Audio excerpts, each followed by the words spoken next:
ပညာမတတ်တဲ့သူတယောက်ဘယင်တော်ဖြစ်တယ်ဆိုတာယုံလားမြမရာဇဝင်မှာဘယင်တစ်ပါးကငကားကိုနိုင်ခဲ့တယ်ဆိုတာယုံလား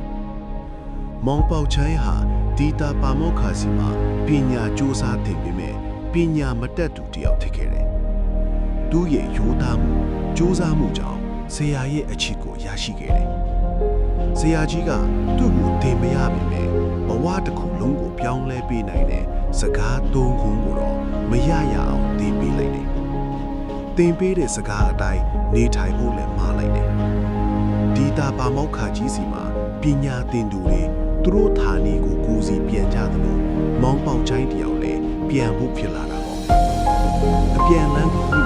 မောင်းပေါက်ချိုင်းဟာသူ့ဌာနေကိုမပြန်ပဲဆရာကြီးသင်ပေးတဲ့ပထမစကားတစ်ခုဖြစ်နေတွားပါများခရီးရောက်ဆိုတဲ့အတိုင်းတခြားတိုင်းပြည်ရှိရာစီထွက်လာခဲ့တယ်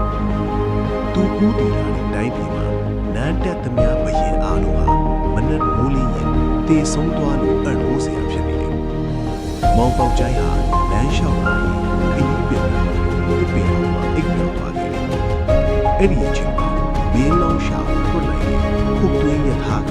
သူ့စီကိုတိတိကျကျရောက်လာခဲ့တယ်ဖုတ်သွင်းရထားနဲ့တူးတဲ့သူဟာဘယင်ဖြစ်တဲ့အယူရှိတဲ့အချိန်ကမောင်ပေါက်ချိုင်းဘယင်တမားဖြစ်သွားတယ်နောက်တစ်ပိုင်းမှာဘလို့ဆက်ဖီမလေးစောင့်ကြည့်ဖို့ like subscribe နဲ့ follow လုပ်ထားပါ